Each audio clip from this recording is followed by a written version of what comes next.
Lightfall has now been out for a few weeks, and I've spent many hours already on Neomuna. But from the moment I landed, something always felt off, and I finally figured out what that was, and it's actually quite simple. This isn't a Destiny location.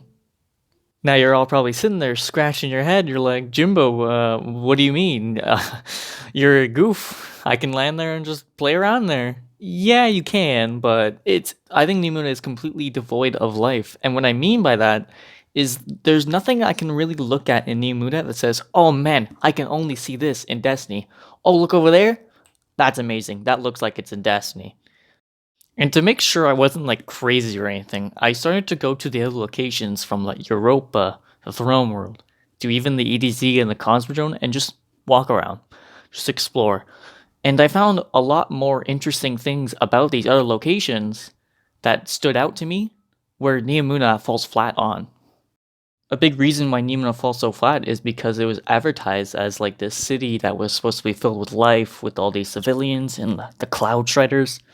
But what ends up happening is these civilians are like completely faceless. You can't really interact with them. The Cloud Striders, or I guess Cloud Strider, is kind of annoying, and it kind of sucks because you have something else compared. Like to get a good comparison is the moon. These nightmares on the moon have way more life, and they're just patrols. They have way more life. You can kind of just hear them scream sometimes. And I would even argue that the EDZ and Cosmodrome have more life because they're meant to be this empty, deserted, post-apocalypse kind of thing. But when you come to the city of Neomuna and it's just dead, it doesn't really match the setting of the location. And I believe the final nail in the coffin is actually the interactions that it can have with Strand.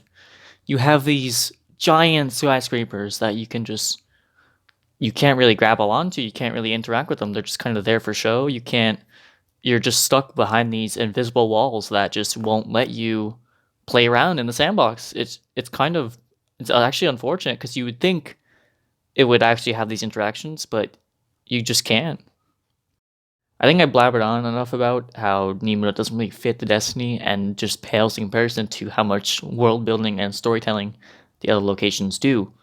And I do hope when we do get that other destination in final shape, that actually kind of blows my mind away, just like how the Throne World did and the other locations did when they did make their debut.